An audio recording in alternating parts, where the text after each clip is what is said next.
Sebagaimana yang kita tahu bahawa Ustaz Abid Liu aktif dalam memberi bantuan kepada orang-orang miskin dan orang-orang yang memerlukan. Dermanya kini telah mencecah jutaan ringgit. Ini adalah rahsia pendapatan Ustaz Abid Liu yang mencecah 700,000 sehari yang berjaya didedahkan apabila ditanya oleh Neolafah. Sebelum kita teruskan, kalau anda belum subscribe, tolong subscribe dan tekan butang loceng supaya tidak terlepas dengan video yang akan datang. Satu boleh saya tahu apa yang Ustaz ada, perniagaan Ustaz banyak mana, apa kisah silah Ustaz daripada susah sampai senang. Tiba-tiba semua orang dapat tahu, oh Abid Liu ada kereta berbiji, ada rumah macam mana, sekian. Jadi sebab sebelum ni Ustaz tolong-tolong orang kat sana sini dakwah, apa ada rancangan TV and whatnot, orang tak tahu apa yang Ustaz dah berusaha ataupun ada sebenarnya. Jadi Allah mungkin buka mata ramai orang, okey sebenarnya hamba aku yang ini ni, yang kau kata-kata ni, yang kau tak tahu ini, ada, aku dah berikan rezeki sekian. Jadi mungkin Ustaz boleh ambil peluang ni, kita tengah live ni, cerita sikit kisah Ustaz yang daripada susah sangat dahulu sehingga sekarang, dan macam mana Ustaz boleh how do I say, macam bagi semangat dan juga bagi inspirasi kat kita semua, saya dan juga mereka yang menonton ni, untuk menjadi orang yang hartawan dan dermawan. Daripada kecil, bila saya masih tingkatan 1, pernah ada 7 orang kawan saya masuk Islam. Bila kawan saya masuk Islam, dia perlu memang kerja berdakwah je, semangat kan. Jadi saya masih ingat lagi, saya setiap kali ada satu jubah susah, jubah saya tu saya sarung kat orang lain. Saya pakai baju pagoda je pergi surau. Mak saya marah, kau ni balik-balik surau je dah tak ada baju, sampai tinggal baju singlet dalam je, baju singlet gitu. Jadi jubah bagi kat orang. Lepas tu pas saya bagi kat orang jubah, nanti tak lama diorang hadiahkan saya jubah lain.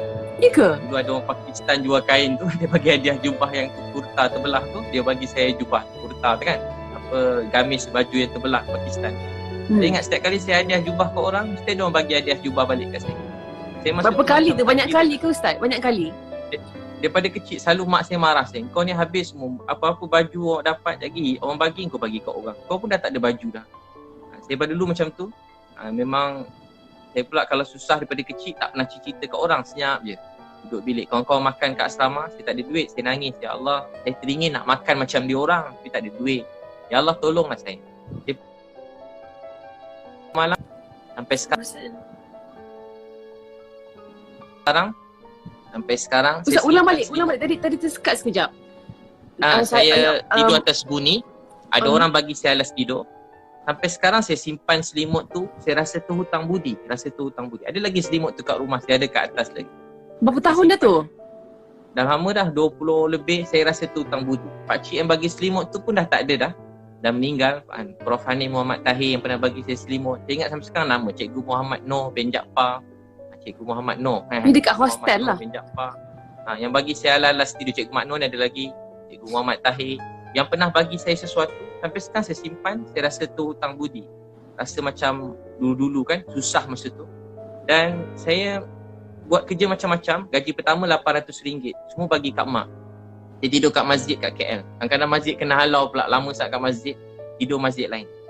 Tapi saya sampai jarang-jarang makan, ada kadang-kadang saya siang kerja lain, ada sekali orang selit RM2 dalam poket saya.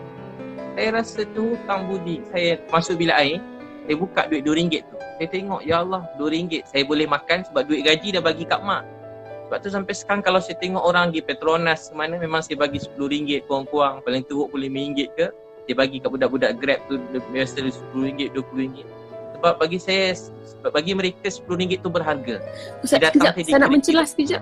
Tapi kan kadang-kadang bila kita jumpa orang-orang macam ni kan, dekat petrol station ke ataupun dekat mana-mana saja, kadang-kadang kita pun rasa macam, boleh tak aku nak kasih duit ni, macam rasa takut pun ada, rasa macam adakah dia akan rasa. Saya pergi mana-mana saya dah macam cakap hadiah je, saya kata hadiah. Tak ada hadiah, ambil. Kalau pasal saya cepat-cepat saya dah macam bagi je, saya kata hadiah. Siapa-siapa pun, bukan kita bagi sebab dia susah, tapi kita bagi sebagai, dia selalu cakap saya nak bagi hadiah kat awak tapi saya tak ada apa nak bagi, jadi saya bagi duit je lah, senang. Kita takut diorang rasa tersinggung. Kita takut diorang rasa tersinggung because kita nak kasih duit.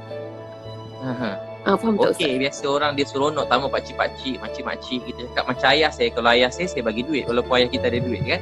Dia bagi duit. So kita kata pakcik ni macam ayah saya, macam mak saya, macam keluarga saya. Mana-mana saya pergi saya ulur duit je. Saya jangan cakap sedekah sebab sedekah nanti dia ingat dia susah kan. Baik. Jadi kalau saya jumpa orang mana-mana saya cakap hadiah. Walaupun dia susah ke senang, saya anggap macam hadiah. Kita beri bukan sebab dia, kita beri supaya Tuhan sayang kita. Baik, okey, sambung balik tadi cerita. Sambung balik saya cerita pun tadi. kerja, banyak minta kerja semua tak dapat. Semua tempat kerja saya pergi, semua tak dapat.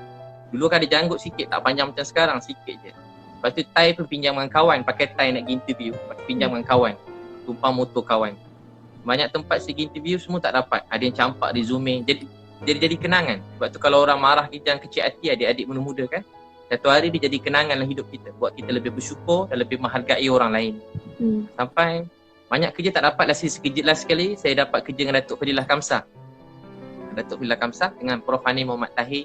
Dia orang cikgu saya lah, 4 tahun saya kerja dengan dia sebagai penceramah. Semenjak itu tiba-tiba rezeki saya pun mula mudah sikit. Kerja ceramah, ingat lagi bagi ceramah pada bos-bos Shell ni. Tapi saya naik apa tau, naik motor buruk, parking jauh-jauh. Sebab nak ceramah pasal motivasi. Itu motor buruk, lesen pun tak ada. Saya ambil lesen dah lambat, dah tua-tua baru ambil lesen. Kalau polis tahan tinggal motor-motor sekali sebab tak ada duit. Tapi satu hari saya mula ada program kat radio IKIM sikit. Lepas tu saya buat apa semua jadi. Saya mula berniaga, tiba-tiba tu kata semua jadi mudah. Dan mudah dapat program training corporate yang besar-besar kan. Semua bayar program team building kan, mahal-mahal juga. Program tu boleh tahan juga, ratus-ratus ribu juga begitu program. Jadi tak berhenti program 3 hari dapat sekian, tak berhenti. Sampai ke kerajaan pun, kementerian, seluruh kementerian tu datang kursus dengan saya 3 hari. Ustaz cari ke mereka yang datang? Masa tu awal-awal saya cari, lepas tu saya ingat lagi saya pergi present dulu, banyak tempat saya kena marah. Saya punya presentation tu kena campak kena di lambung, datuk-datuk tu lambung dekat tong sampah dulu. Tapi kemudian tu rezeki mencurah-curah, tak berhenti-berhenti dah. Dan saya pun saya ingat lagi, sebab tu saya suka buat sendiri. Saya hantar buku, banyak syarikat buku, maafkan masa tu tak nak buku saya. Dalam saya cetak buat syarikat buku sendiri. Alhamdulillah buku-buku tu memang syukur ke Allah. Saya pun ada satu Ustaz bagi. Macam mana? Saya ada buku Ustaz bagi.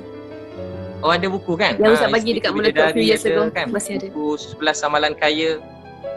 So buku tu jadi laris sangat. Dan saya buka restoran pun syukur pada Allah, ada Paramount Coffee House tu. Dan rezeki pun mula mencurah-curah. Tapi yalah saya kerja berceramah kan, ustaz-ustaz. Jadi saya memang sorok-sorok lah. Kalau kereta semua sorok. Kereta sorok. Rumah pun sorok, bagai buruk-buruk sikit. Tapi sekarang baru orang ternampak sebab YouTube, sebab video. Tapi kadang-kadang kalau nak tanya saya mengaku. Dulu tak mengaku. Kalau dulu memang tak mengaku. Kenapa sekarang kena terpaksa mengaku Ustaz? Sebab kalau tak mengaku nanti orang ingat kita macam susah, ambil duit derma. Saya sebenarnya ramai minta nak sumbang. Jadi saya segan bila orang minta nombor akaun kat saya. Kawan-kawan kan tak bagi, macam kalau bagi nanti takut ada macam-macam orang kan, takut ada macam-macam takut ni. Jadi senang saya buat je satu akaun supaya tak fitnah. Saya buka satu Pertubuhan Kasih Umat Malaysia. Jadi akaun tu memang asing, ada orang lain, ada audit dia semua, bukan saya yang keluarkan duit lah. Tapi saya tahulah keadaan akaun tu semua. Memang khas untuk bantu-bantu orang juga. Saya buka dalam baru-baru ni juga saya buka. Sebelum PKP lagi lah. Jadi mereka ni yang minta number akaun Ustaz ni, mereka ni mungkin tak tahu apa yang Ustaz ada, dan Ustaz selama ni menggunakan duit Ustaz sendiri untuk membantu ramai orang kat luar sana. Betul tak? Itulah, ramai kawan-kawan, banyak yang menyumbang juga. Artis pun ramai juga, ada yang kawan-kawan, ada yang suruh rahsiakan nama, ramailah. Okey. Apa tadi saya nak cakap, bila Ustaz perasan yang rezeki Ustaz tu makin mudah, makin mencurah-curah tu kan, Ustaz, bila Ustaz fikir balik, apa sebenarnya Ustaz buat yang buatkan Allah mudahkan pekerjaan Ustaz dan rezeki-rezeki tu datang mencurah-curah? Saya daripada kecil doa, satu hari nanti saya nak jadi asbab hidayah untuk semua manusia sebelum saya mati ni. Saya niat saya dapat beritahu apa tu Islam pada seramai mungkin pada orang bukan Islam. Bukan maksud nak paksa masuk Islam, tak. Saya nak mereka cuma rasa sayang pada Islam tu. Sebab pada dulu kan, daripada dulu orang faham Islam ni orang ungkapkan teroris. Islam ni selalu macam hukum orang, kerja macam kasar. Itu yang dibayangkan pada seluruh dunia. Dan kita tak tahulah dia media ke atau memang benar-benar terjadi ke, campur-campur lah sikit segelintir orang. Jadi saya nak beritahu pada semua orang yang sebenarnya Islam ni ialah kasih sayang. Islam ni nak semua manusia bahagia tanpa mengira agama bangsa. Islam nak semua orang gembira, bahagia dan menjadi rahmat kebaikan buat semua orang. Walau pada orang jahat, maaf, walau pada pelacur, maaf, walau pada orang yang orang kata tak guna, penagih dadah, dia boleh ubah semua orang. Dan saya setakat ni kalau jumpa siapa-siapa, ramai yang berubah. Yang ikut saya tolong sekarang, syukur ke Allah. Ada yang ramai abang-abang yang dia tak pernah semayang. Yang ramai bantu-bantu dah makin ramai ni. Ada yang tak pernah, walaupun dah umur, maafkan, walaupun orang hebat-hebat dah, orang kaya-kaya juga hebat-hebat, tapi dia dah lama tak semayang, dah lama tak puasa. Tahun ni kali pertama semayang, kali pertama puasa. Alhamdulillah. Saya tak paksa pun, dia ikut tiba dia rasa dapat, ramai begitu. Jadi macam rasa terharu, rasa bahagia. Tu saya buat macam tu lah. Saya buat program keluarga sunnah, memang ramai. 7,000 orang datang. Nanti jemput datang ni lepas InsyaAllah. InsyaAllah. 7,000 orang. Ustaz, bila 7,000 orang datang. Khusus sehari seminar. Satu event 7,000 orang. Satu event 7,000 orang. Itu pun dah berapa dah tu? Apa yang ramai yang nak dapat bercerai, tak jadi bercerai. Macam mana? Itu pun dah berapa dah Ustaz dapat kumpul daripada satu event.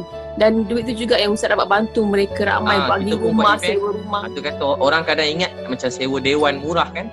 Dah tentu kalau saya buat event, saya buat macam konsert juga. Pentas macam konsert. Kurang-kurang 200,000 juga persiapan apa tu. Lampu-lampu. Lighting and all that, ya. Orang kadang bayangkan sewa dewan 10,000. Ya, macam dewan kahwin zaman dulu sure, kan. Yeah. Tak ada, bukan. Dewan sekarang paling kurang harga 120,000. Kalau dewan maib yang besar sekarang jadi tempat PKP ni, COVID ni. Jadi dewan semua sekali. Tapi memang banyak lah dapat. Kalau bayangkan kalau begitu. Kalau 7,000 orang, seorang RM100 kan. Jadi dah 700,000 kan. Betul. Dah RM700,000. Yalah. Satu hari punya program. Alhamdulillah.